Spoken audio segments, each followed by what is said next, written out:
Hello, and welcome back to Old School Coding. So, took a bit of a short break and wandered off and found a neat way to render the timing diagrams. It involved having to import a big package into Python, which is excellent open source stuff, and then write a little bit of code in my simulation to extract the data and put it out into some data files, and a little bit of Python to read those data files and decide what to put on the plot and drop them up. We will be touching on that as we go forward, but it is not old school code. It replaces the mechanisms I had back in the early 90s for doing those displays. I no longer have those mechanisms available. I think it's fair to shove an off-the-shelf solution, a largely off-the-shelf solution, into place. So what we're going to focus on today is starting to build the simulation for the 8080 Central Processor Unit. And you can see the PDF on screen now, which shows basically where we are going. This is the chip pinout. So we are going to be modeling the content of all of those pins. The functional diagram shows us the internal organization of the chip. We will model as much of this as we need to build the simulation and have it match. There are little bits and pieces that are not on that diagram. They're kind of minor. They're referred to in the text of the manual. We're going to be entirely driven by the 8080 Microcomputer Systems Manual, which was published in 1975, on how all this works. Okay. Those of you that have dealt with the 8080 or the 8085 or the Z80 or are familiar with the history of the 8086 and all the way up through modern CPUs, modern Intel cores, and so on, all of this will start to look interestingly familiar in kind of a hollow, partial way. We'll get into that later on, and I probably won't do anything with 16-bit for a very long time. But, yeah. Looking at the chip itself, we have some interesting things that we do that we want to model starting right out of the gate. So, if I can show you the proper diagram here, I'm looking for a diagram. Oh, there it is. Basic instruction cycle. So typically when the 8080 is running, it will, at somewhere in the middle, terminology first of all. This whole diagram is known as a machine cycle. And it starts off with T1 state. So each one of these columns is a state. So it's T1 state, T2 state, and so on. So the states line up with the input clock. So phase 1 clock rises that says new state. And they do the doodly-do. And then phase 1 clock goes high again, and it's new state. CPU at some point says, I'm going to raise high in the middle of this T state. So this is a T1. And things happen in T1 states. Specifically, we are going to be sending out information on the data bus that tells the rest of the system what kind of a cycle this is. Is it a memory read or a memory write or an IO read or an IO write?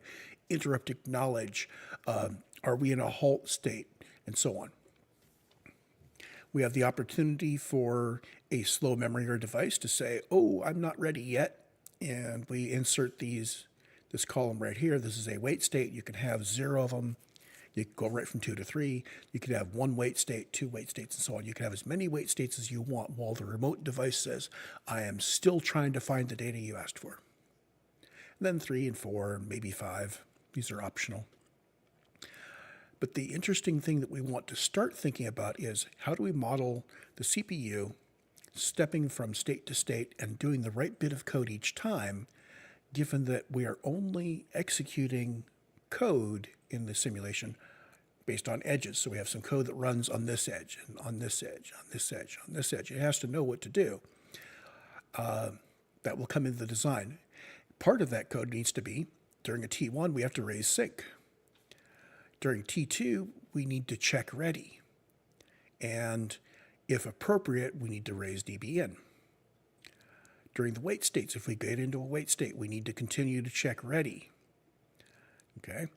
At some point, the CPU will have to assert the write signal, probably on T1 rising of the wait state or of T3. When we get out of wait, we end up in T3. So during T3, what are we doing? Well, we have probably to deassert DB in. Okay. If we're reading data, then this time period right here, before we drop DB in, this is where we need to read the data off of the data bus. But we only can do that if the ready signal is set. Okay, so ready signal gets sampled here in the second half of phase 2. And if it's high, then sometime between then and the rising edge of the next 5.2, we have to sample the data. If we're in a write cycle, at some point in here, we need to put data on the data bus. So we've gotten a lot of detail there. So we need to think about the code executing in each cycle, and then we'll break it down by cycle later on. That was kind of an overview. If I can find the reset timing, there it is. So this is the timing of reset. The left half of the diagram set, it shows us going into reset. So we've been running and somebody hits the reset button. What's critical for us right now is we got power on. So this middle point where these wavy lines are, this is the state we'll be in when we initially power on. So reset's going to be high, internal reset's going to be high, sync and DB in are low. And at some point, somebody is going to release the reset signal. And when that happens, we want the CPU to match this stuff. So our first goal is going to be to match this stuff. I want to come out of reset, and I want to swing right in with a T1 cycle, which does an instruction fetch and does all the right things. So with all that packed in our heads, I am going to dismiss the PDF from the screen, and off of the stream, I am going to adjust the PDF itself so I can continue to refer to it. And toss that off onto something that's not in the way of what I'm doing. So, oh, and for those of you who noticed streams coming and going, we've been having some power failures, which is why I've got all these red marks on the screen. It's also why some of this stuff is already done, because Homie's not going to rework all of this stuff, and the stream itself was, like I said, it had a ragged edge on it.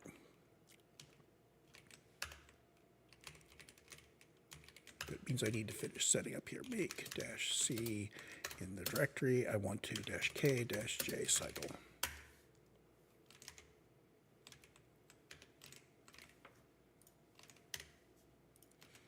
And down here, so the new tool I'm using to extract the timing diagrams is putting things in this directory, and I'm only running, well, I should only be running it.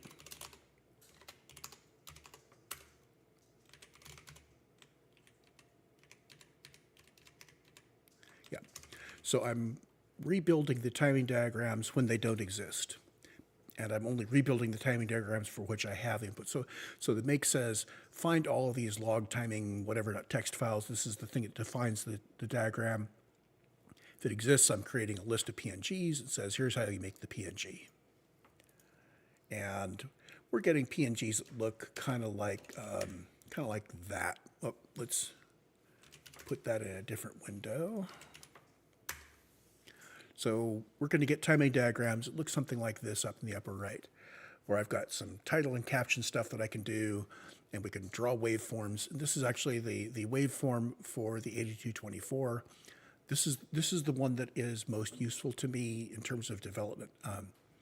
The hardest waveforms to visualize as you're building code are these ones where everything is kind of all they're dependent upon each other and they line up with each other. This shows how things line up.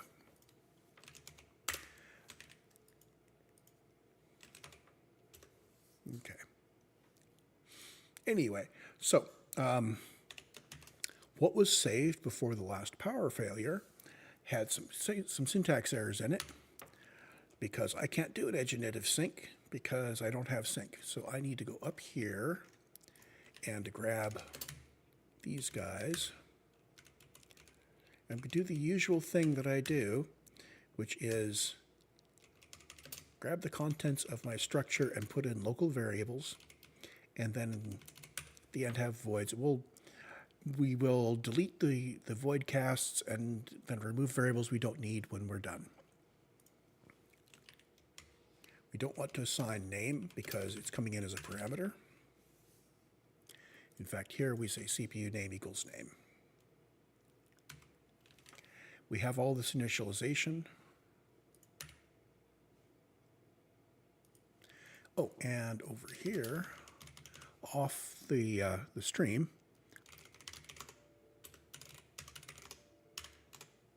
need to start the build wait loop. There we go. So edge init wasn't defined. Time to include edge.h.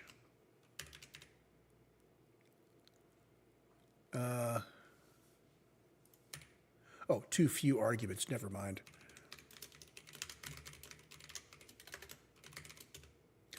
So these guys, I need to provide a name for it.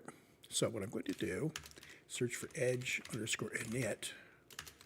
I'm going to grab the symbol name. I'm going to say format.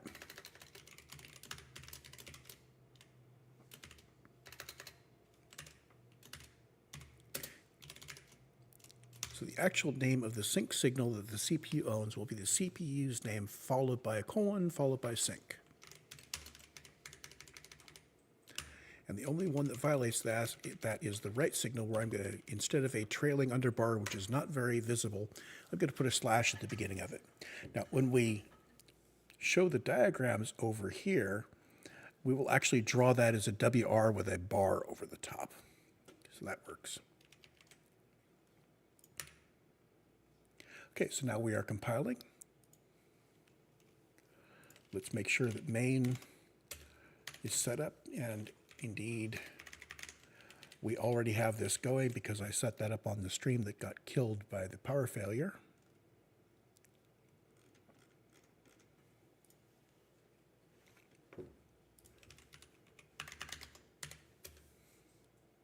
Okay, so init, we have some invariants we're checking, we have some initialization we're doing, and we get down into linked. So we are going to assert that we are in a valid state, so we're going to say i8080 invar CPU. And after we do that, we also, because we're in power on, we want to assert some things about our imported signals. Basically, there's not very much we want to assert, but we do need to assert that ready has to be starting out low.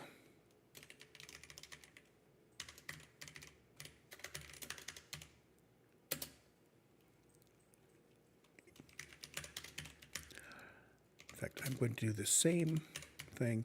This means that the files are going to be fairly large until we can get rid of all of these assignments and casts for the stuff we're not using. And we're not going to be doing a whole lot.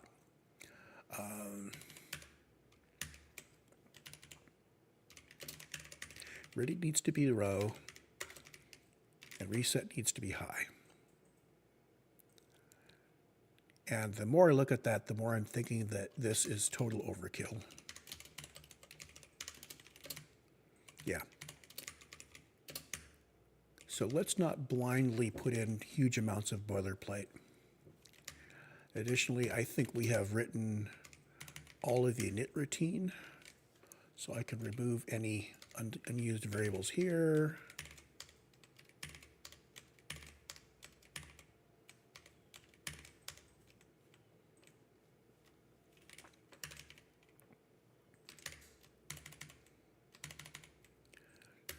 So yeah, this needs to be arrow value. Good thing I didn't have a cast in, or I never would have seen that this is comparing the integer 0 with a pointer. And that's all correct.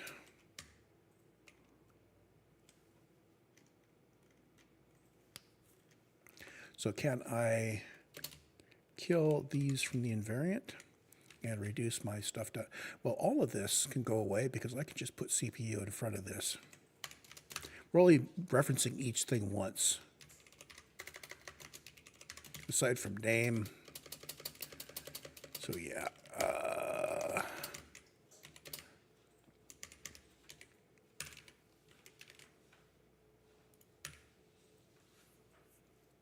There we go. So invariant, init, initialization there, linked. So now we're all set to start writing some power on self-tests, BISTs, and benches, and so on. I'm going to put some comments in here now. Well, let's not go whole hog on that. Test code below this line. Static void i8080 test init.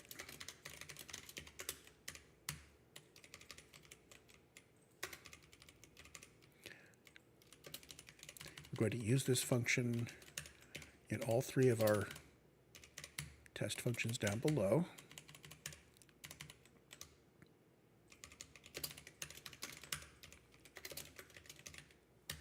So what do I need to do to construct one of these guys and have it be correct? Well, I am going to need a static i8080 CPU, like that. And I'm going to need to have the various signals it expects from the address space available. I'm inclined at this point to actually instantiate the other two chips.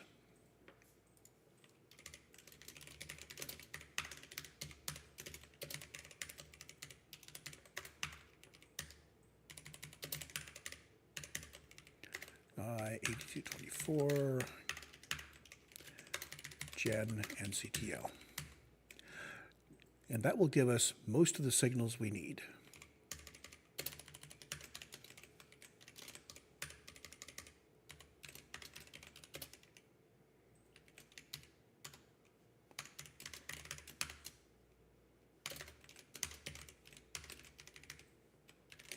And we want to use the macro initializer.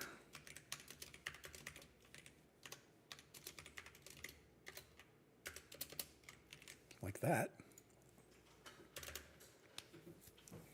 So call unit. Now we need to cross-link everybody. So everybody that's got a p-edge needs to be linked up to everybody that doesn't. And the easy way for me to do that is to declare a variable for each one of the edges that anybody exports and set it up, and then we'll just cross-link. So we're going to keep only p-edge,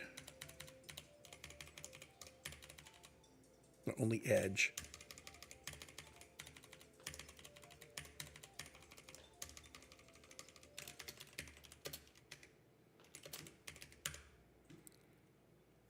So p-edge of this is equal to CPU arrow this. We're going to do the same thing for this guy.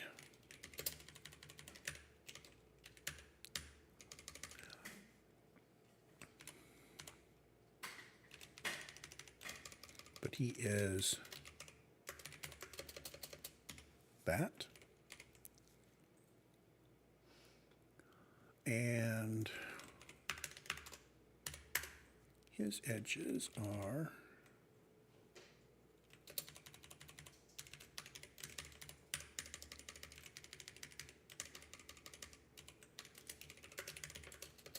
like that. The other thing I can do is we're going to go up here, and I am going to make these static because these guys are arrays of 1. So these are, I believe, legal static initialization.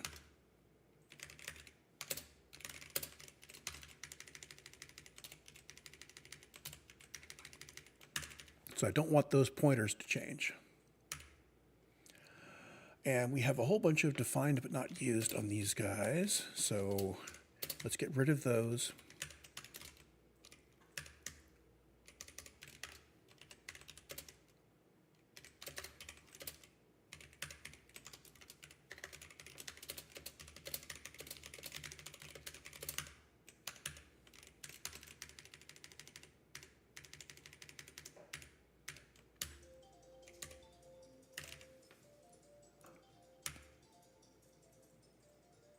Ba-dink, ba-dink.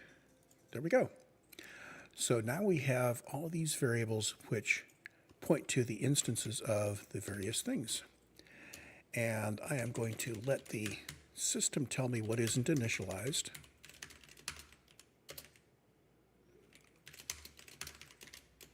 Find a init. Lowercase that guy, delete that and say this is linked.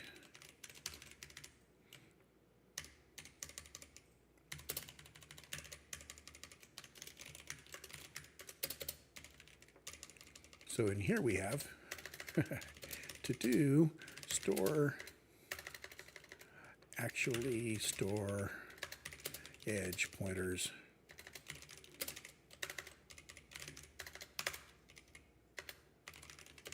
Link things up.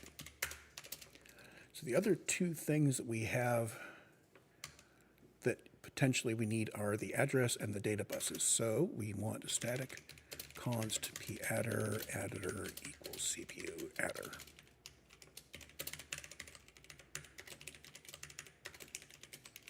Okay, as long as I'm declaring things here, let's set up a decoder. I want to establish it and get it hooked up, even though we don't have anything to hook up to it yet, because we will be hooking it up.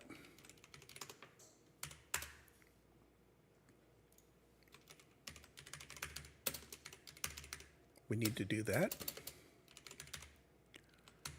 Decoder owns nothing. It will get filled in with a bunch of stuff, though.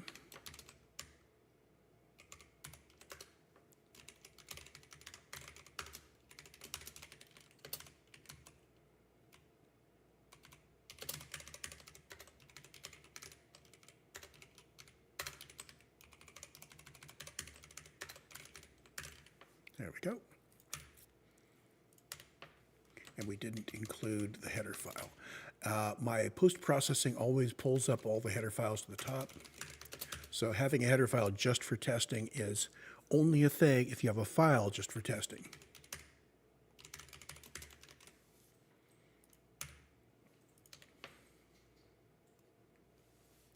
Unknown, that's decoder with an R.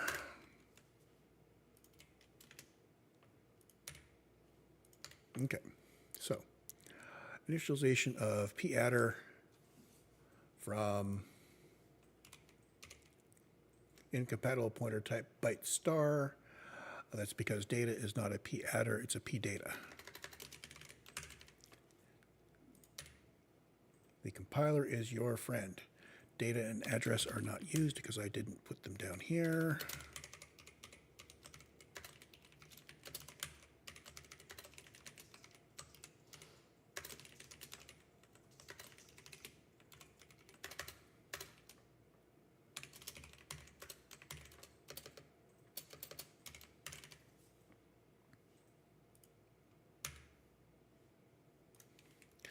I'm going to toss this at the bottom of the function.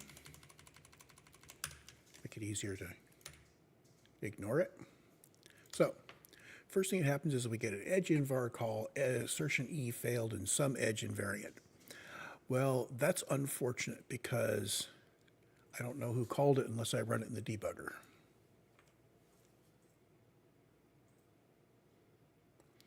And we're not printing a trace back here. So, it'd be neat if I had an edge invar that took a string to print when we had an assertion failure, huh? But that would involve retrofitting a whole lot of things. So instead, what I'm going to do is I'm going to go back to here, and I'm actually going to start linking them up manually. We're going to start with hooking up the CPU, then the gen, then the CTL, then the DAC. i8080.h. Anything that's a P edge needs to get set.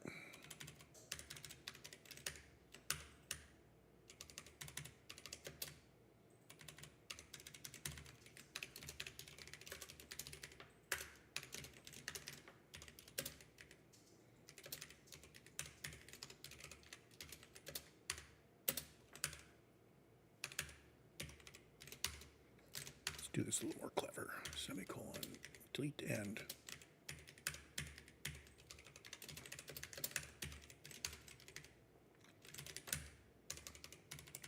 Okay, there's CPU. Now i8228.h, 24.h. Same thing.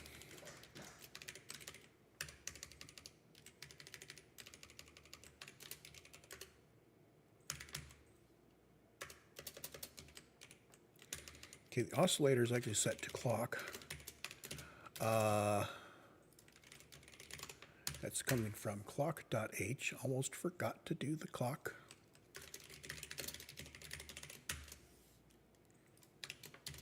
And that needs a clock init, which I like to do first. And clock hertz is going to be 18 million. Because I happen to like numbers that work out roundly, and that works out roundly. Res in underbar. Res in underbar doesn't exist, so that is something that I need to own. So static edge res in underbar owned by environment.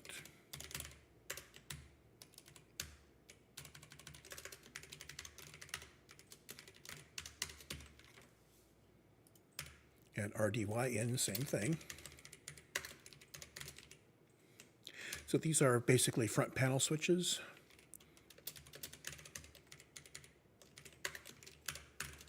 And they need to start off in a specific state. So reset in low needs to be initialized low.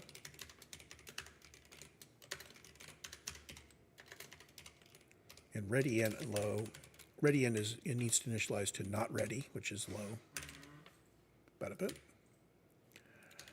And we're not setting data, right? Because we didn't finish this. 8224 needs these things. We've got them. Next thing is the 28.h, where we need to set all of these guys.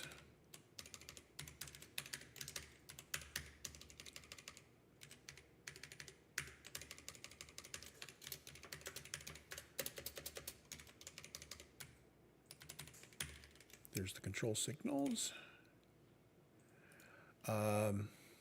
Now the 8228 is saying, oh, the right signal is starting out in the wrong state. Oh no. So whoever owns the right signal, I believe that's the CPU, is going to have to fix that. Next thing is the decoder. The decoder imports a bunch of things.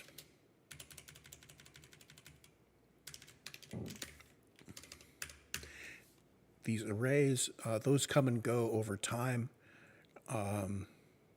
If shadow is set, that activates the shadow. So when a memory decides it is going to tick over and be the shadow, it's going to shadow other things, it will set that. It will have to clear it later when it's done.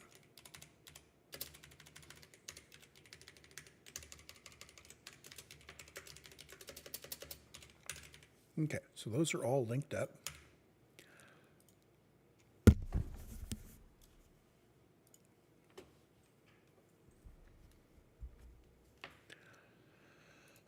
Initial state. WR underboard is supposed to be high. Well, if we initialize the 8080 CPU here, WR underbar is supposed to be high, and I forgot to do that. Are any of these else supposed to be high when we are coming out of reset sync? dbn, right, wait, hold a, int e. Okay, those are fine. We have our initial state set for reset in and ready in. Those are going to start low. Always force that.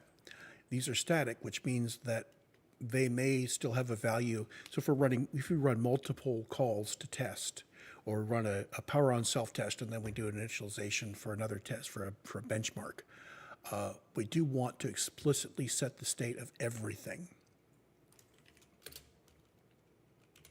That said, the signals I own need to go up here.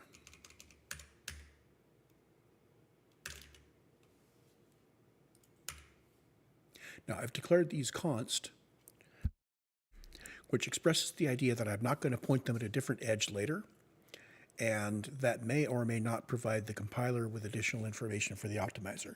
It may already be able to determine that those never change, but I'm going to say const anyway to make it absolutely clear that we're not going to be pointing those at somebody else.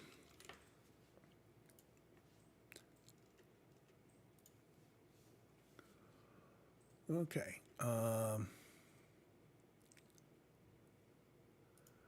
When we are done, I need to make sure that when anybody else builds anything, that they reinitialize clock. Otherwise, clock will continue to be sending stuff to us. We want to reinitialize clock so that its edge list gets wiped out, so that when you cycle the clock, it no longer will call all of the things that we're about to set up here.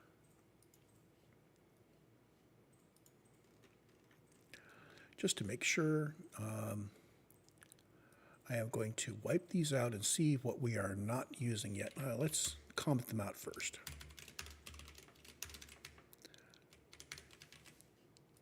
Which signals do we know about that we're not doing anything with? Well, int A is not hooked up to anything. Int E is not hooked up to anything. Int isn't hooked up to anything. Hold and wait are not hooked up to anything.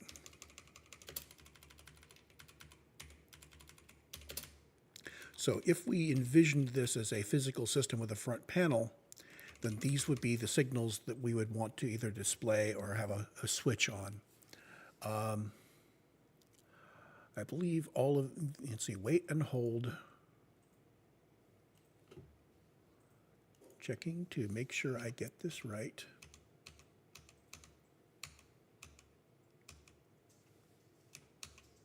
Back to the pinouts. So wait is an output. Output, we are in a wait state.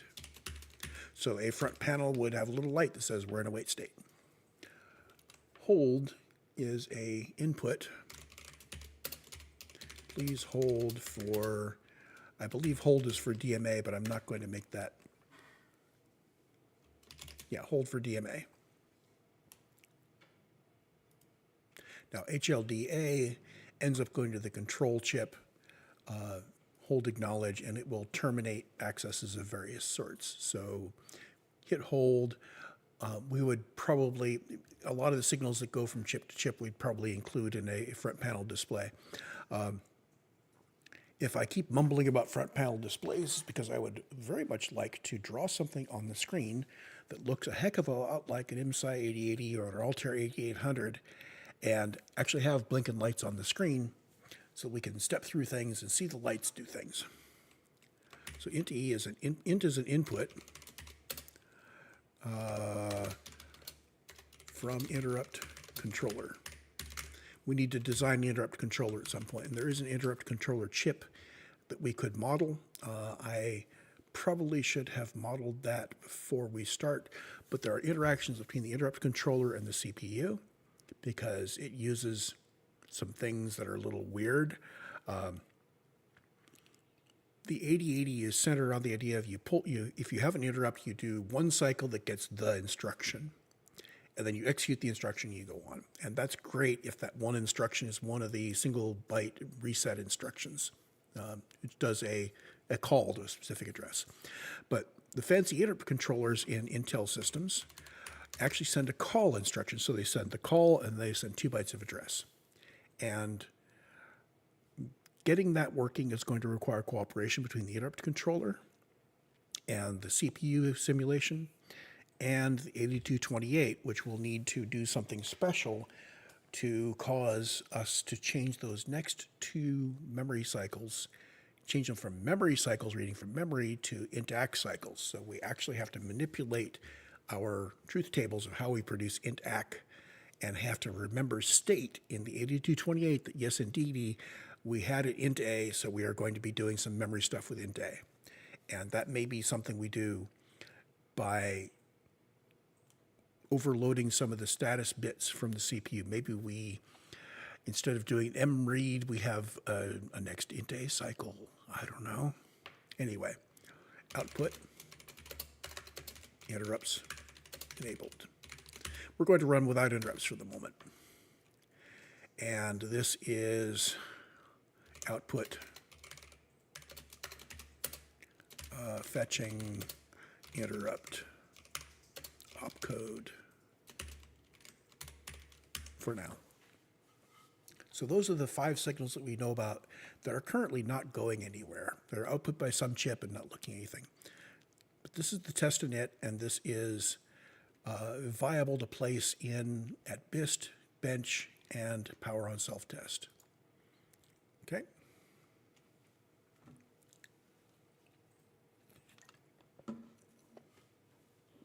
Chip's still not doing anything. All we have tested is that we are coming out of reset. Or not even coming out of reset.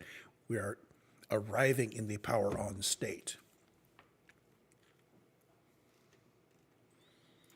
Now, here I could add some assertions about the power on state. Not a bad idea, but those assertions probably belong in linked. I believe I have them. So yes, I have them.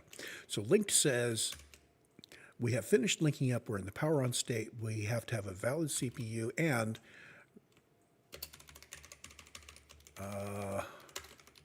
RDN underbar needs to be low. Resian underbar needs to be low. And ready in has to be low. So we're going to assert that these signals that we're importing have to be in this state. And this says CPU doesn't have anything called resin. Well, that's cool because the CPU doesn't have anything called resin. That's actually something that I believe is asserted over in the clock generator.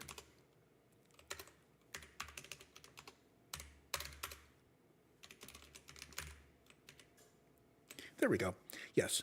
When the clock generator starts up, it will check the state of the reset input and the ready input, and that's good.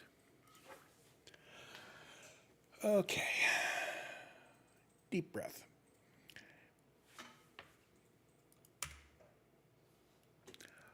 How do we come out of reset, and what do we want to do this?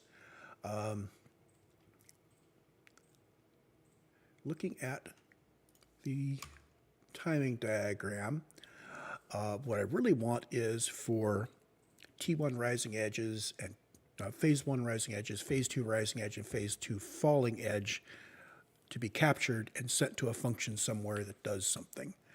And we need 3 separate functions so we know which edge we're on, because we can only pass one thing. It's going to be the CPU. And we need a service function. So this is going to be edge on rise of phi 1 CPU, phi 1 rise CPU, phi 2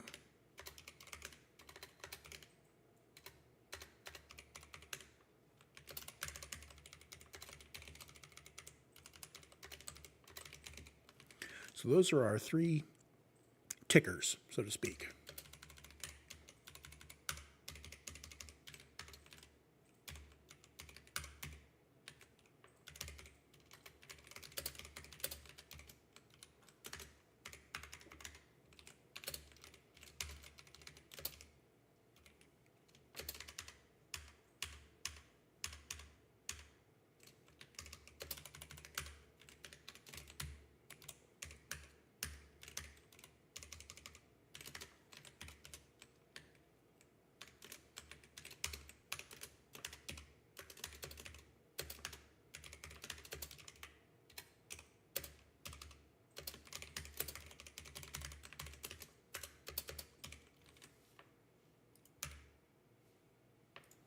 Okay.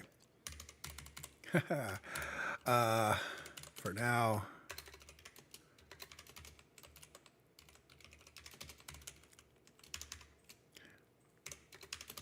I'm going to reserve the trick of making local pointers for times when we have a whole bunch of things that we actually need local pointers for, which means things that we're using those multiple times. If we have a function that uses one of them many, many times, I may set up local pointers for anything else in the CPU structure just to make the function look consistent, where we don't have some things using CPU arrow and some things not. Okay, there we go. Now, I am going to want to watch some things that are happening, so we're going to pause progress on the testing now. While I go look at the code in the BIST. BIST will want to set up a whole bunch of things. I'm going to do my test development under BIST, and then we're going to copy BIST into Post and prune it down. And the first thing we're going to prune out is, of course, logging all the test data. But for now, we'll just do this here.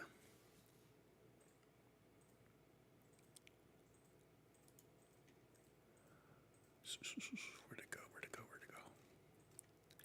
Okay, this says after we get all of our stuff tested for testing, we have this sig trace and sig session. So we're going to do a start a sig session here, SS. We're going to have a trace for each thing we want to trace. Well, what are the things we want to trace? We want to trace everything we know about. So all of these guys.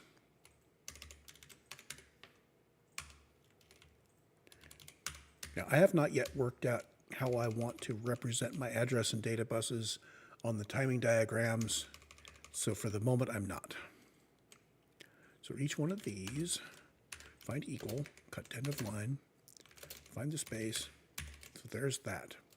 What I want to do is sig trace underscore that.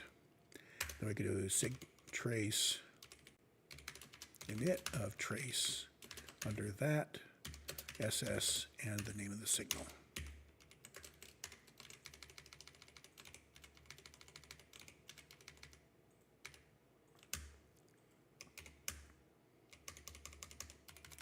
And that means I also forgot to initialize a sig trace. So sig ses init SS, this is I8080 BIST. So that way when we run BIST, it will create all of that stuff.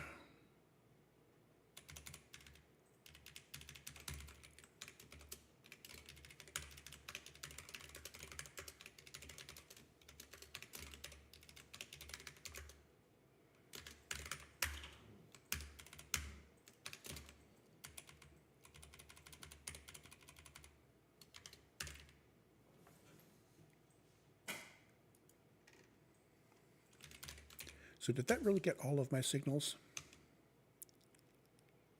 I didn't grab ready in and res in. Let's go fix that.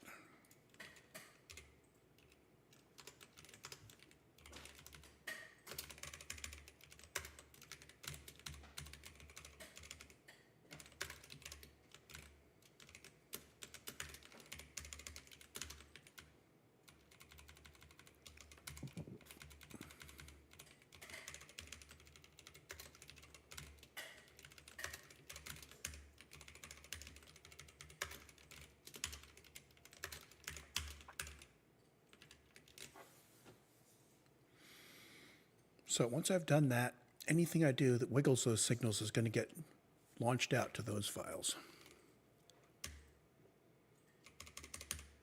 Now, this all probably should be static.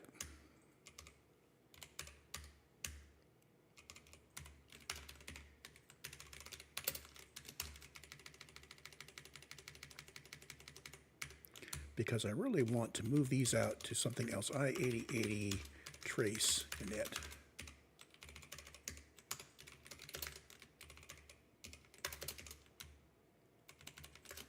Like that.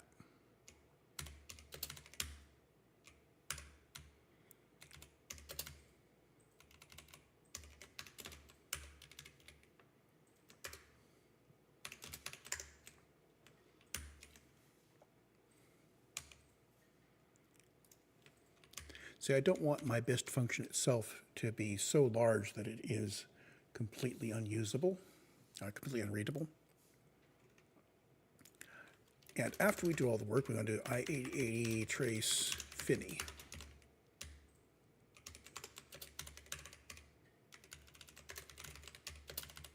Because there's things we need to do at the bottom to finish up traces. Now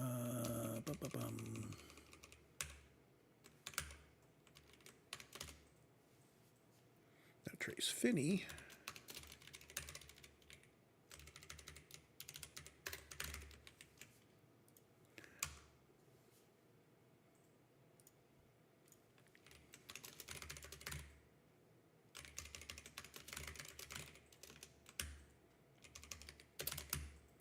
You need to terminate the traces and then terminate the session.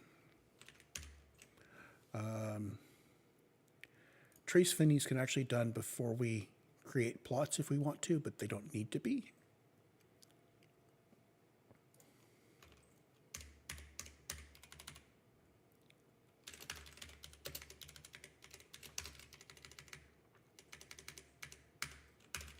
There we go. So at the end of it, this closes the files that are open.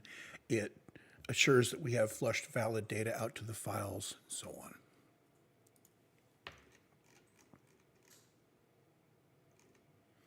So that gives us a bracketing thing. So up here we start trace, down here we end trace. Anything we do in the middle will be traced.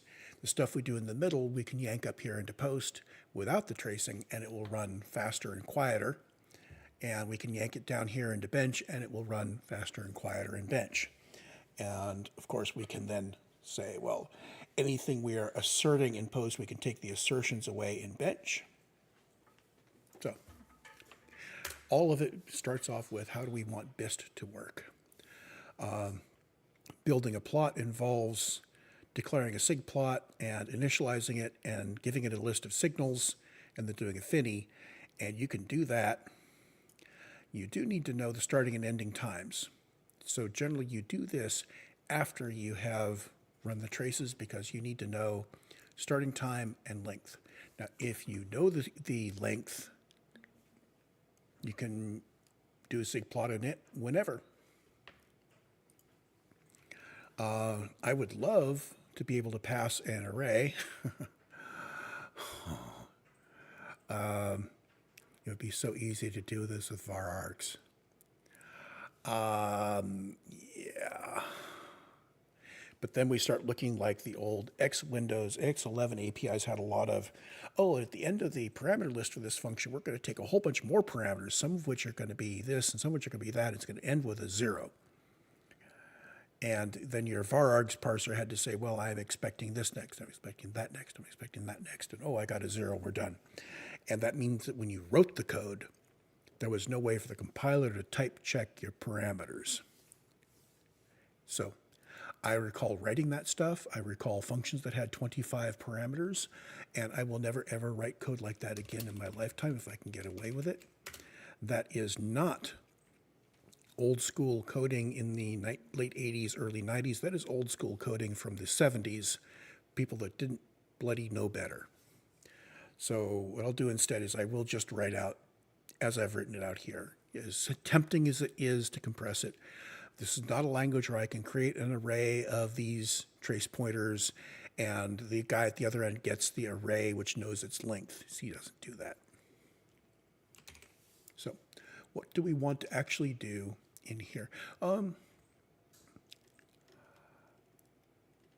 Before we can say what we want to test, we need to figure out what it needs to do. And what we want to do is, as we are running here, we're turning control over to these three functions. Phi2 rise, Phi1 rise, Phi2 rise, Phi2 fall. I want to be able to have a function representing what happens during the T state and have it called from these guys. And the easy way to do that is to have a service function for the actual work. If I have 3 functions, it means that every t state I do, I have to rewrite 3 function pointers. I want to rewrite 1 function pointer, and I want it to be able to make a decision based on what's going on. So that function is not just taking an i8080 CPU, it's taking the CPU, and it's taking which phase. So we are going to say CPU arrow, I will call this state. This is a state function.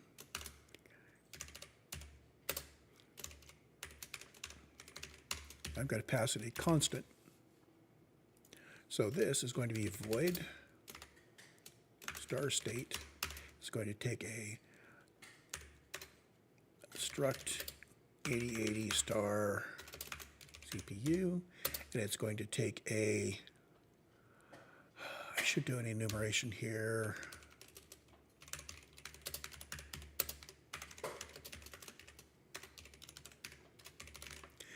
We do an enumeration for clock phases, and this is going to be a oh,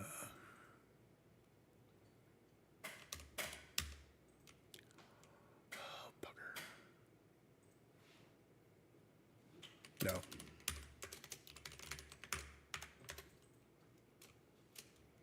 I8080 phase phi 1 rise.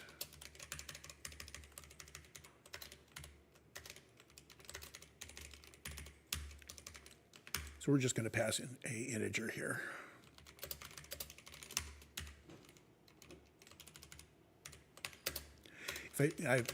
Reason why I paused there, if I make this an enumeration and I switch on the value of this enumeration, it means that if I add phases here, I need to go back into every one of these functions, add cases to it. But if I was going to add a phase, it's because there's some specific state functions that need that. Nobody else should do anything. So if you add a phase, the default should be that existing code still runs and does nothing during that phase. So it does need to be an integer. Now, I'm going to set these to some arbitrary values, 3 and 7, which happen to be what phase of the clock generator that I'm currently using uses. The only requirement is these need to be distinct values. And that will be checked the first time I write a state function that depends on it. Now that does mean that state itself is going to have one of many, many, many, many values. But we need to have an initial one. So static void I8080. Oh, wait a minute. No, this guy, this header file doesn't need to know about it. So this is going to be strictly in here. Static void CPU. This is going to be the state for reset. So looking over at our thing, this is going to be power on reset. Find the right diagram here, halt timing, reset timing, there we go.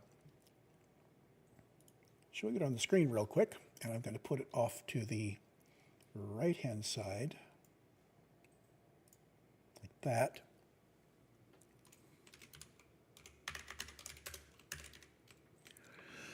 So this is the state we are in here in this column, where reset's high and internal reset is high. I am going to call this CPU T-state reset.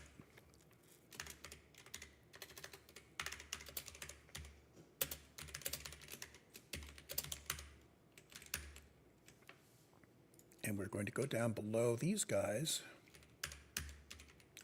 We're going to implement it. And for the moment, I'm going to say stub CPU %s phase %d.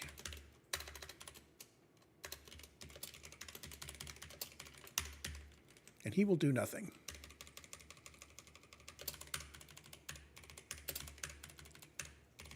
So the model is that we are calling the function for the t-state with the phase number, and it'll be up to that function to specify what happens at the next time. Now, generally what we're going to have to do is we're going to be setting what state to go into at the next rising phi 1. So looking at our thingy over here, at the next rising phi 1, we're going to switch to the new state, which means here CPU state is equal to CPU state next. Okay, so we now have a state next, and I'm going to need to bring up the header over somewhere, somewhere on the screen. Well, heck, I'm going to sacrifice my picture to the PDF gods. And the PDF is going to live right there for now. So we can see the header file over here. So we have state. We have state next. Well, this is getting ridiculous. Type def void i8080 underscore state is a function. Let's just call this state fn 8080.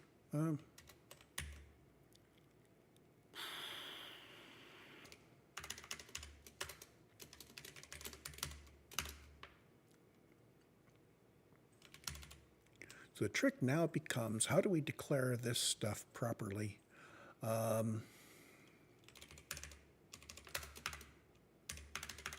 I do that, that would mean we'd wipe it out here and it wouldn't indent that properly. So I do want to use that.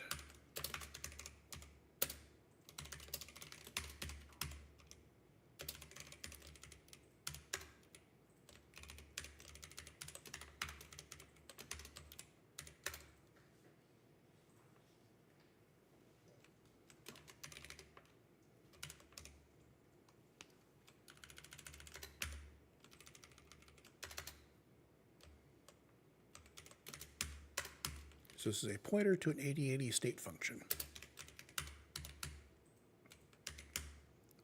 What I'd like to be able to do is use that as part of my declaration. So we are instead going to break it up as I had it before.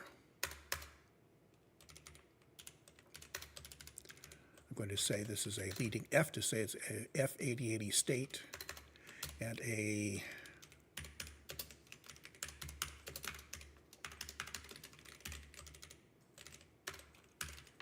I don't know how that's going to indent.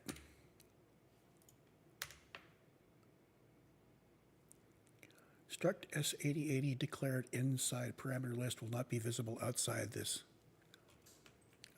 type.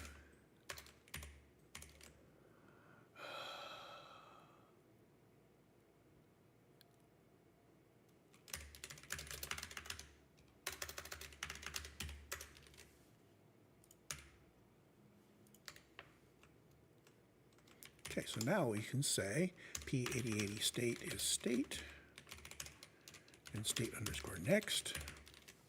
Then over here where I'm declaring this, I can say, this is what I want to do, static F8080 state, CPU state.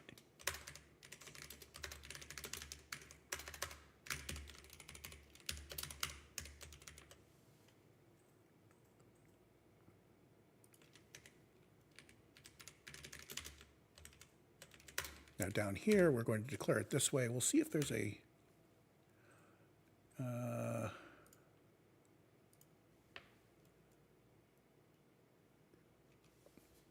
these have to have the full name.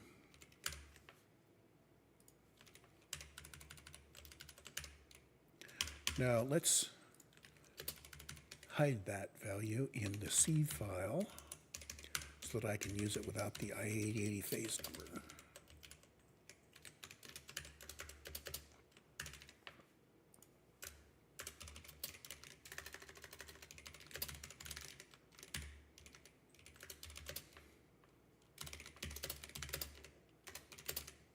Short because they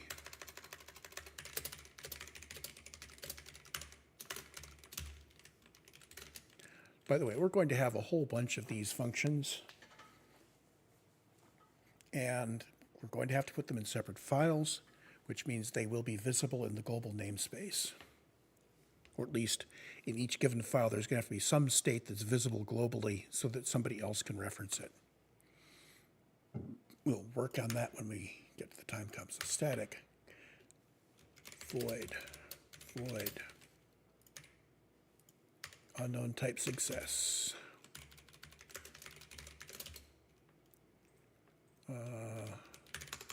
Called sigtrace.h.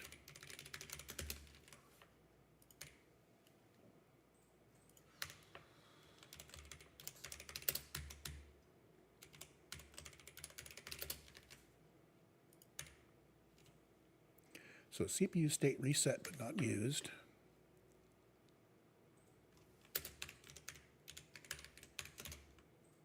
Now inside a init, for all that I need to say CPU state equal to that, and state next is equal to that. So this means that no matter what order we start calling things in, we're going to get into the proper state function.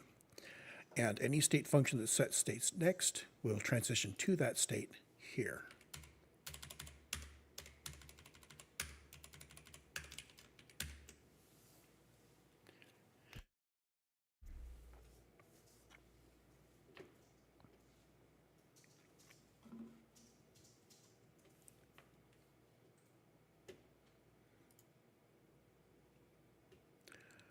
Okay, we're golden.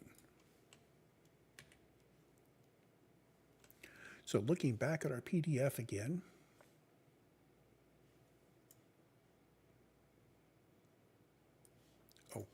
we should be clean, hidden behind the PDF, but it's coming up clean. I just don't have enough screen real estate. Not enough pixels on these recordings for me to show everything that's happening. What do we want to do? Inside CPU state reset, we're not actually calling it next. Let's actually get it to do something.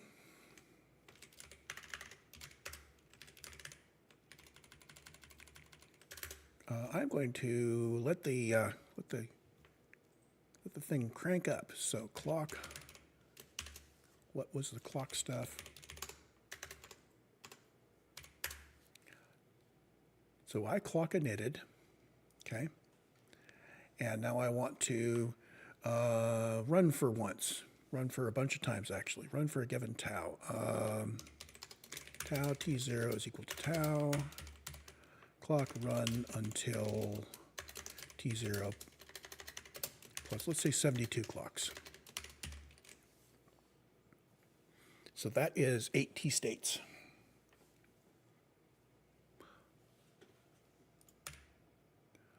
And that gives us a whole bunch of messages being output.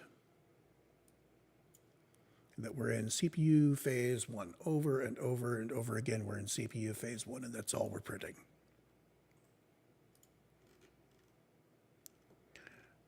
This is why we test.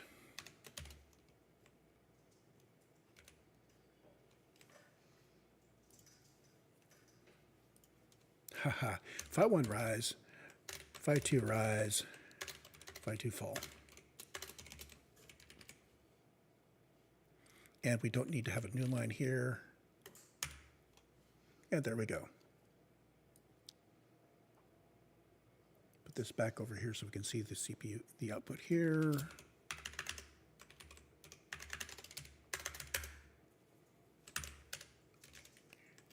So we are indeed getting to CPU state reset 137, 137, 137, 137. So reset itself is going to change at a given time. When does the CPU actually look at it? Let's bring our, well, I've got PDF viewer up here. We're just going to look at it. Where I needed to move it was on the real screen, where I keep moving it out of the way. So I need to remember this is blocking my rightmost window, so let's put it over that. So this doesn't actually say when we're sampling reset, but we are latching internal reset here at the trailing edge. So internal reset I could have a signal called internal reset, but that's really just whether we are in this reset thing or not. So I'm not going to build an edge yet, but we are going to recognize here the internal reset goes low. And we don't want to have a T1 until here. So actually having an internal reset signal in the CPU is beginning to sound like it makes sense. So we're going to have a signal here, which I'm going to create.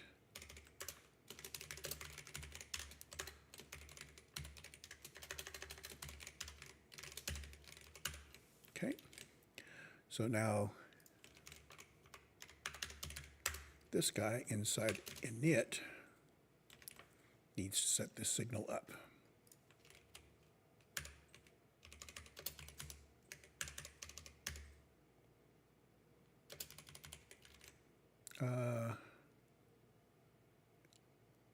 Right.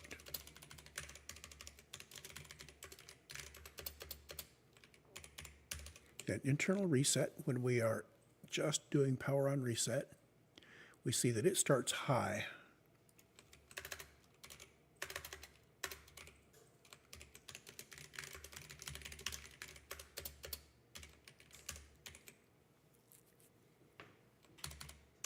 Linked, we are going to assert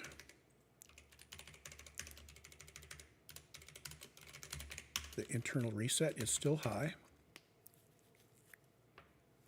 And I think I'm going to go ahead and add it to my trace stuff.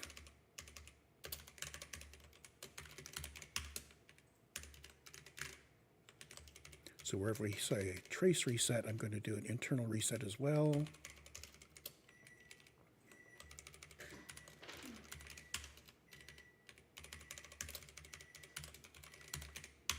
So that will record the data for the internal reset signal, which hardly ever changes, and it will be available if we need it. Now, what do we want to do to support the internal reset signal?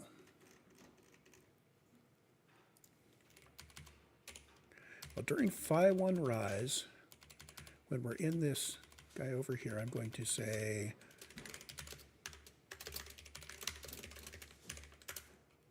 inside case rise, we're going to copy reset into internal reset. So we're going to match this exactly.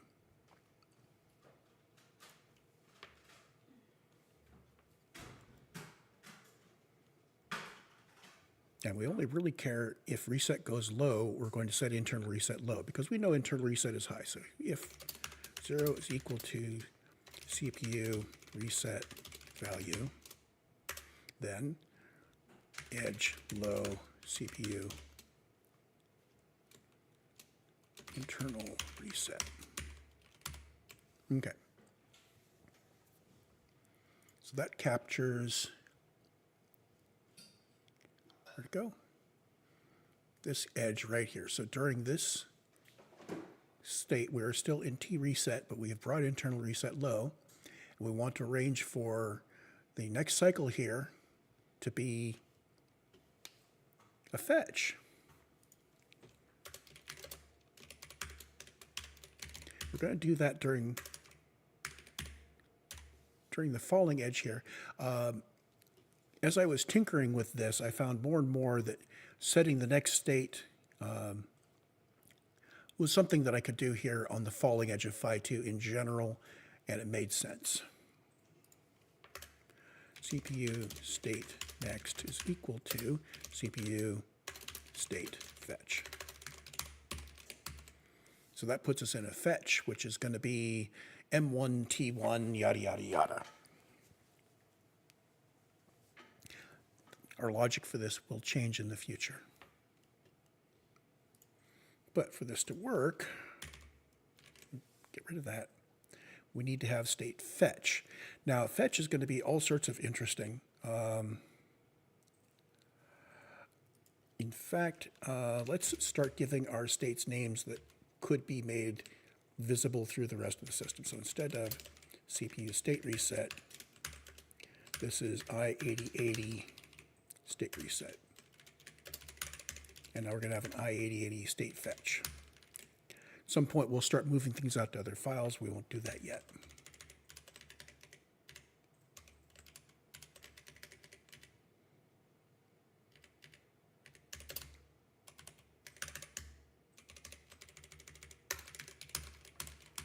Okay, so now we get down into fetch.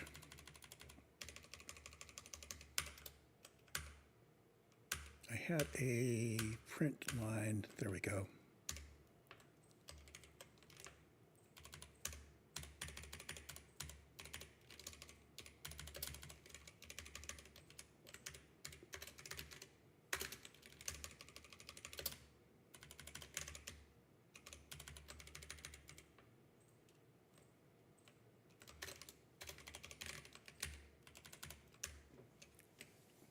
We will accept compiler warnings about state template for now.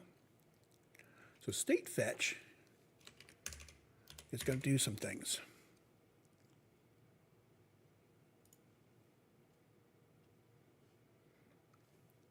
Oh, come on. I do need to keep my print going until I've got it running. So edge init internal reset, well, that's because I didn't set it up, did I?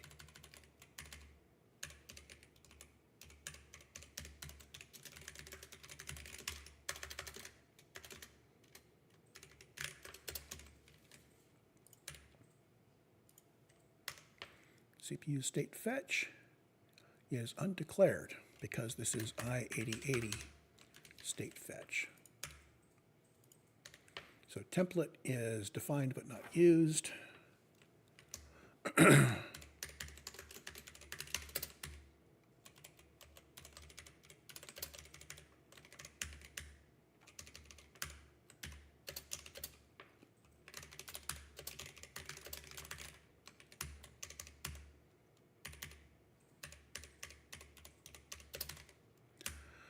Where could I put this?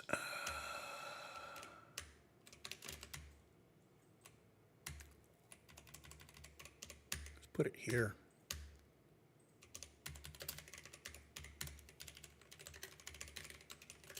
To do remove. There. So we quenched the warning, and now we know that we are getting into state fetch. So what is state fetch going to be doing for us?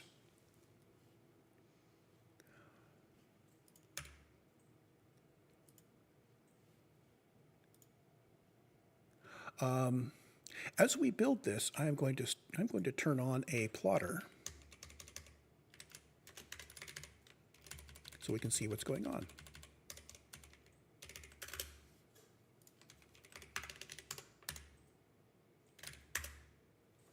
So to build a plot, I need to do something like this.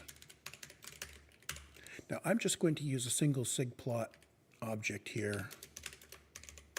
I'll call it SP, and we're going to reuse it for all sorts of various plots.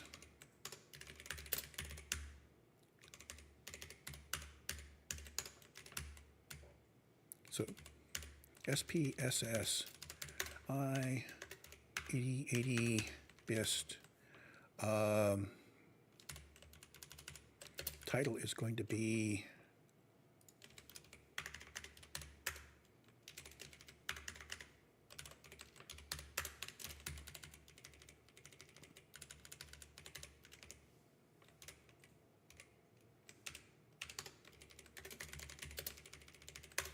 I like to put the title at the top referencing the chip, and the bottom is what it's doing. And here we are coming out of reset in the built-in self-test context. I'm going to run it from tau to tau plus 72, and we're going to trace a whole bunch of things.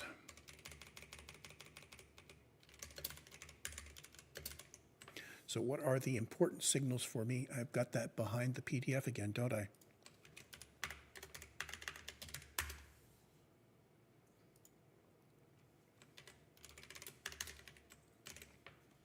There we go. So, sigplot init. I'm going to do sigplot trace for each trace. I'm going to do a fini, and that will cause the file to be written.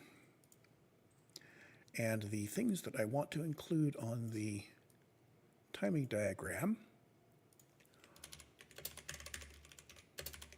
phi 1, phi 2, sync, db in, hold. We're not doing those yet. Phi 1, phi 2, res in, underbar, and reset. So we're going to watch res in and reset do stuff, and we're going to watch reset, which we're going to be setting up sync very soon. And db in. And that gets us stuff that is in this reset panel here.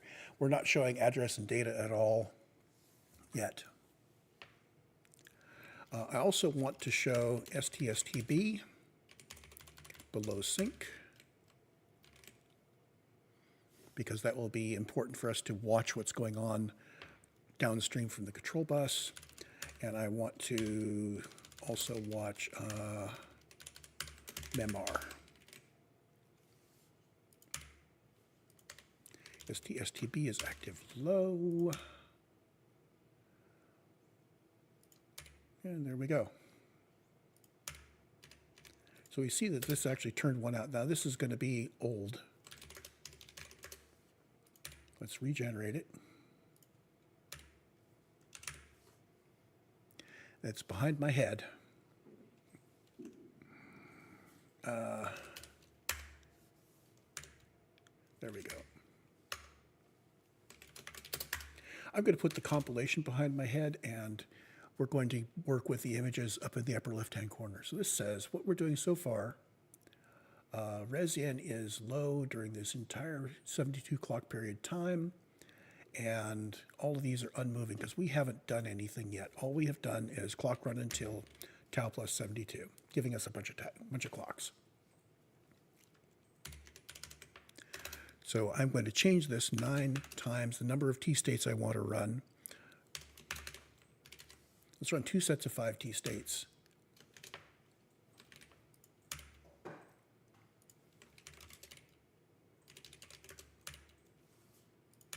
Delete the PNG, run the program, bring it up again.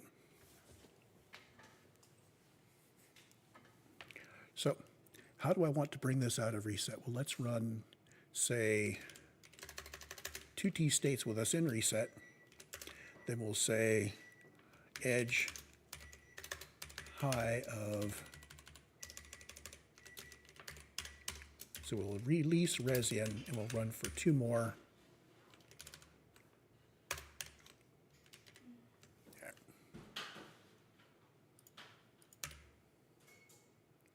And I think for this, I am going to actually do a rm of img slash doc img i8080 startup png, and then make.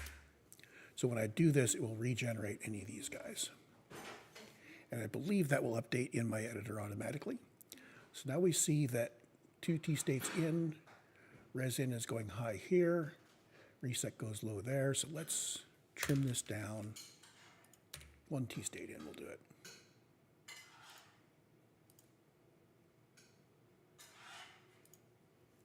And that did indeed change the plot.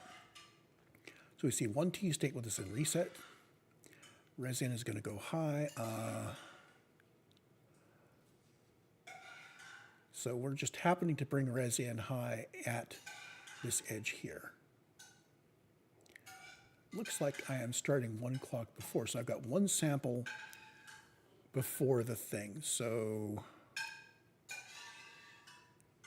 I really want to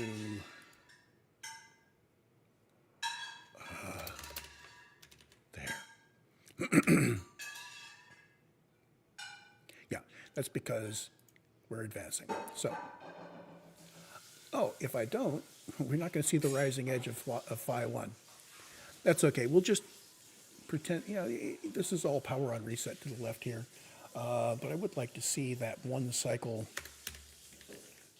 So we'll get the last 9th of the previous t-state on these plots.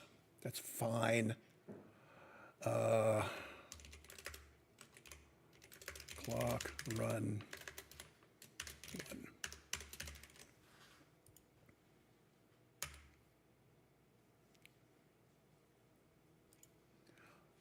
Okay.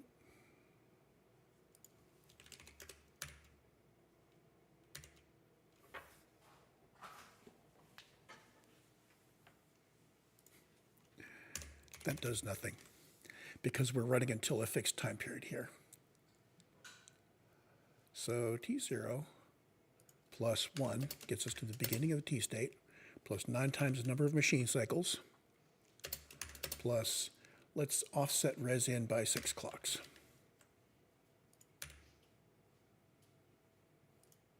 So res in should move, boom. And let's,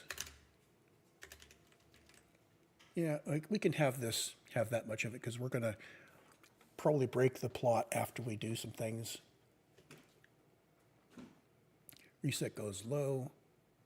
Status strobe goes high because reset went low. And we should pick up internal reset very shortly. Let's put it here.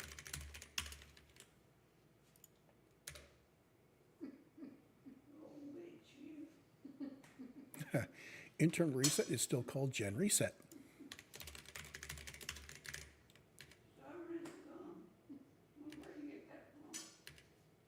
What is going on here?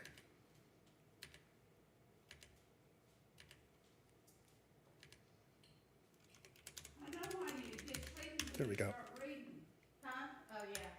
Because the light bulb is not bright enough. No, I don't. This has a compile I error. gotta read, Mama. It means I need to sleep. Internal reset undefined. So we need a signal called internal reset.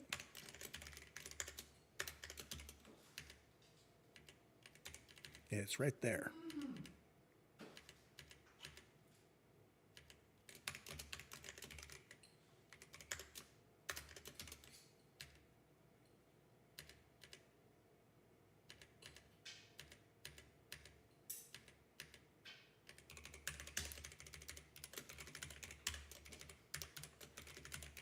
That's where I missed it.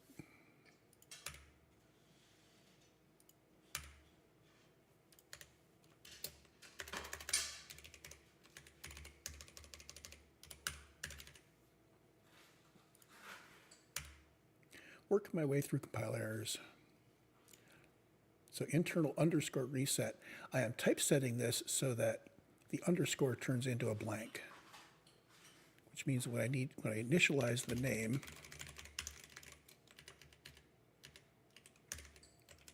what I want to do is I want to have the name just be internal space reset.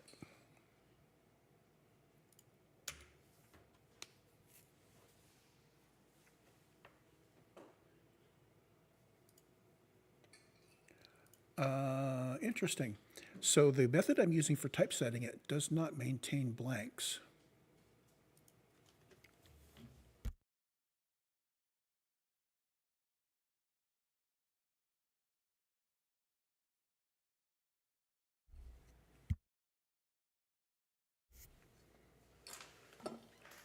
I have food. Let's button this up a little bit more, and I'm going to call this a session, and we're going to come back when we have a little more to do. I will put a dash in the name here so we at least get something that looks reasonable.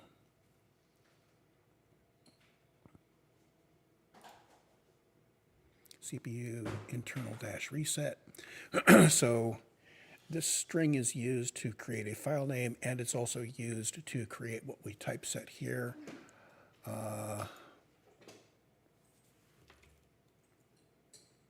I am not happy with the way that looks. Let's call this reset underscore internal.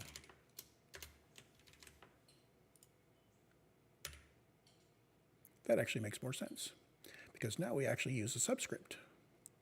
I have a whole bunch of code in that handles subscripts neatly, so I might as well use it, right? So the reset internal is not being pulled low when reset goes low. So we're here in state reset.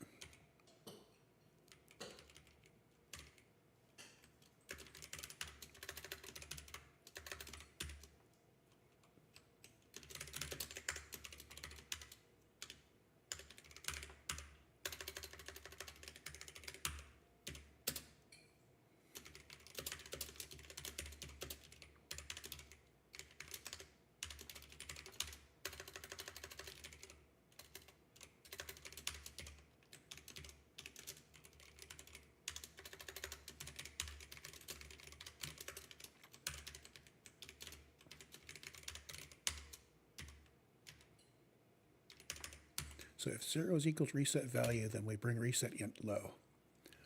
So reset int should be high. And now I run it, and it says, I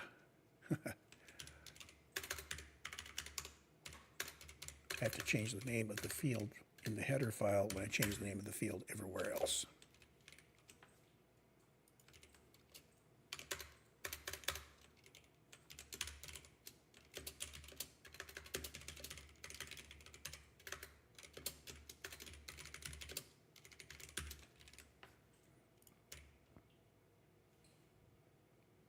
Okay, so during the first call, and here I need to say if 0 is equal to there. Now I could pack all these together, but I want to get in the habit of doing this.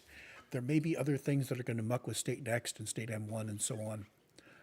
Oh, that's the other thing, is that when we start getting into interrupts, we need to have a notion of what our next M1 T1 state is going to be, so that when we get to the end of an instruction, it can reload from there. And what we want to do is, inside init, we are going to say that the M1 T1 that we want to go to when we have an M1 T1 is going to be fetch.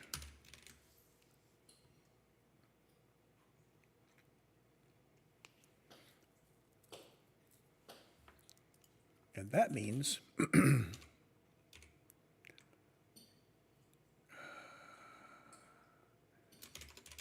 if this is an M1, state next equal to, well, no. If we know this is an M1, then state next equal to state M1 T1. And how we do that is TBD, and some code will do that.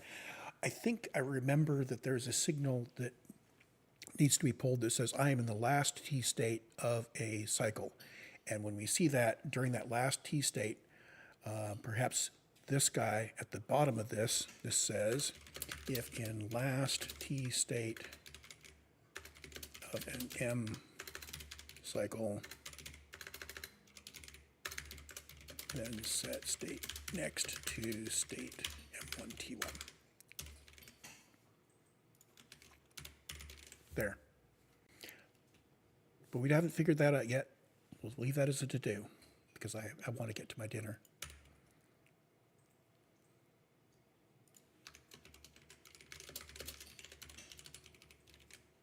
So we can see in the compiler output that things are doing the right thing, and we see on the diagram that indeed resin goes high, the generator's reset goes low. On this rising edge, reset internal goes low. Notice there's big long delays here because this all gets pipelined. And we notice the instant that reset goes low, the status strobe is released because the 8224 holds status strobe low as long as we're in reset, which is a signal to the 8228 that we're in reset. This is something that is mentioned in a couple of places in the documentation, but it is not well documented. Now on this rising edge, reset int goes low, and we get into a fetch cycle. Now I want to see fetch do something. I want to see fetch phase 2 rise needs to say CPU arrow sync edge high of sync. I keep wanting to do, object-oriented stuff where I say sync arrow high. Okay, so we can stop printing out that value. We can see now that the status strobe, when I go sync high, it does that. State fetch is going to need to swing into a next thing. Let's start giving these their correct names. So the fetch cycle is, in fact, a PC out status.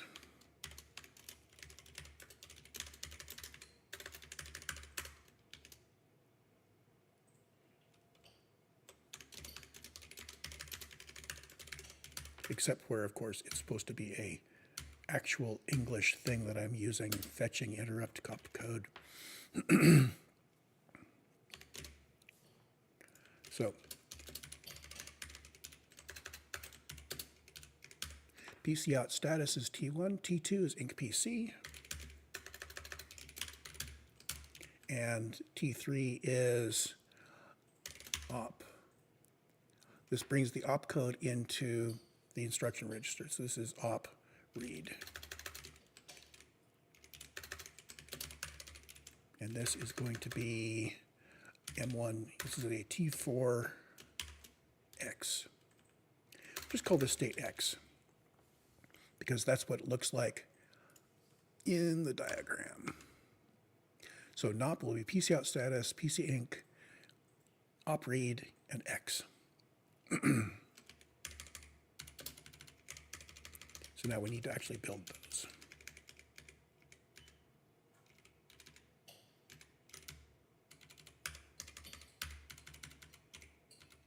We're going to build them out of templates.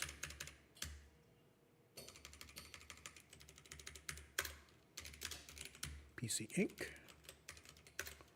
op read, and X. So during the fall, we're going to say CPU arrow state next equal to this guy.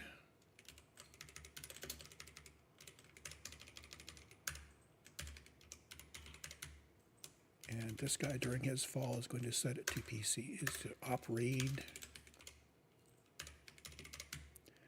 And op read is going to set it to X. And for now, this guy would normally pull whatever signal that is that says, oh, let's set that up. Somewhere we have a, I believe it's in the interrupt stuff. Hold operation, interrupt timing. We have a couple things that are in turn. Return M1 and inhibit store of PC plus 1. So we're going to set up those signals now.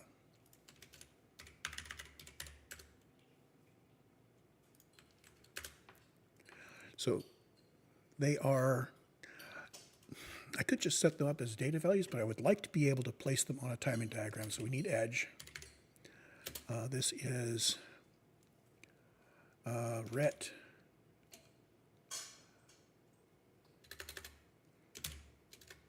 M sub 1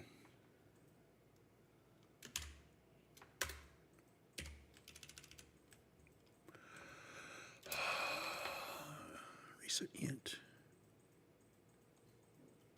ret M1 int and edge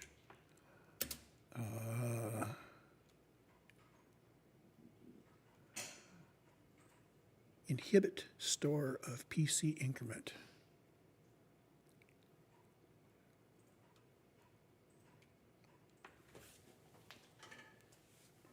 Called inhibit underscore PC inc.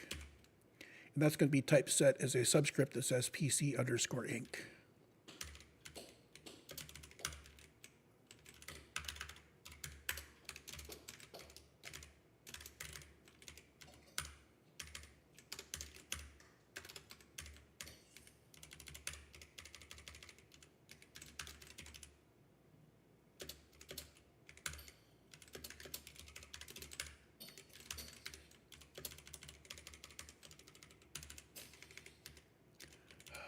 Things I do.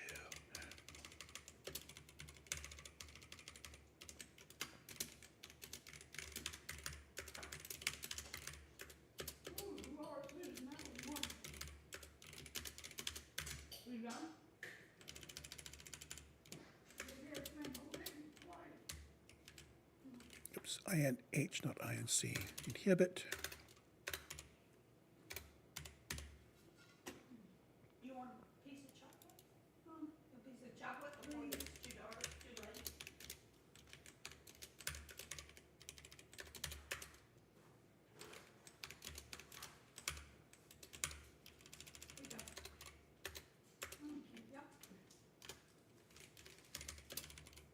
Okay, so we've initialized those.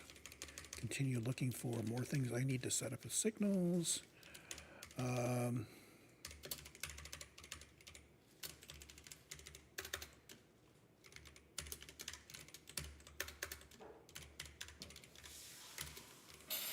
So return to M1. If we look on our diagram here, return to M1 is normally low. And inhibit PC increment also is low.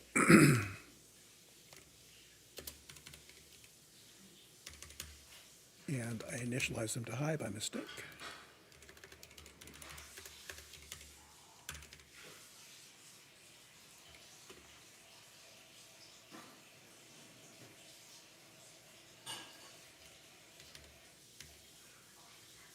So set reset int.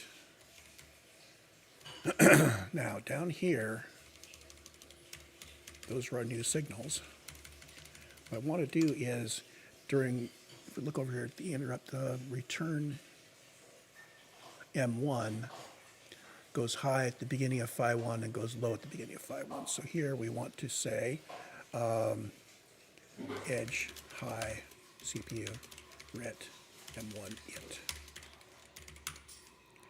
And what that means is now when we get back here to this, we're going to say if this guy is set, we're going to edge low it. In fact, more to the point, yeah, if I do an edge low, that will inform our display subsystem. And the other thing we want to do is CPU state next is equal to CPU state M1T1. So that will pick up whatever the next M1T1 is, which is not necessarily an instruction fetch. As we see in the interrupt timing, we have this return M1, which is used to gate the interrupts. And when we get into the T1 here, this is not an interrupt, this is not a opcode fetch. This is a type 8 cycle. So what will happen is during an interrupt, we will set this M1T1 to something else. And then it will have to set it back to the fetch. But that gets us back to M1T1.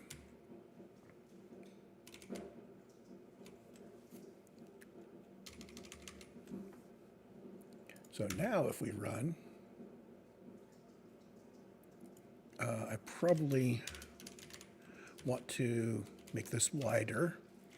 Let's run a whole bunch of cycles here. Let's run 100 cycles so we can just pick out what we're displaying.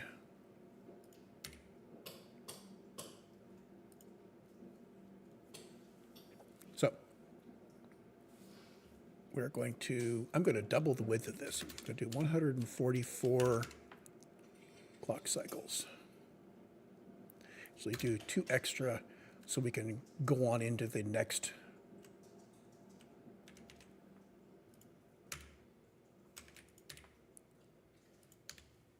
I thought I was using that. Let's get rid of it.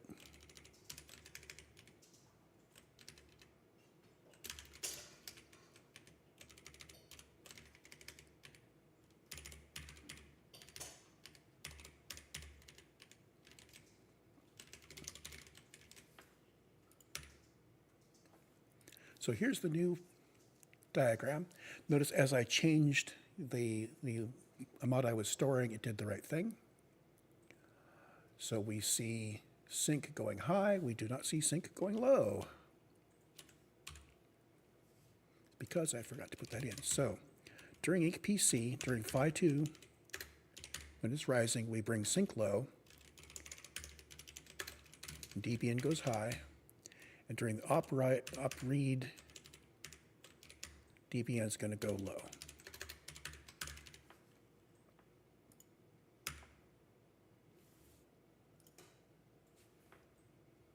And there we are. So now we have our sync pulses, we have our status strobes, we have our data bus inputs, and this is just doing fetch cycle after fetch cycle after fetch cycle. Nothing else. Nothing fancy. And Apparently, because I am not also setting the status. I need to put my status bytes out on the bus during sync.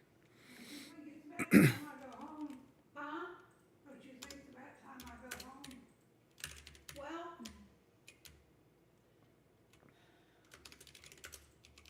you think you managing okay with the walker?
Okay, and there we have it. We get our status fetch out onto the data bus during sync. It gets latched up by the control chip, and we get memory read pulses arriving as expected. This is a modified timing. We modified the timing of our control chip because we were not so interested in seeing memr descend early to give us a address decode time. We wanted to get an edge when it was time to latch. So it is slightly delayed from the official drawing. And in any case, the official drawing we're looking at here doesn't include memr because this is talking about the 8080, not about the 8228. So I'm going to call this a session, and when we come back, I will start looking at the thing we left out here, which is wait states. And I will see you when it's time to do that. So meanwhile, keep it small, keep it fast, and keep it safe.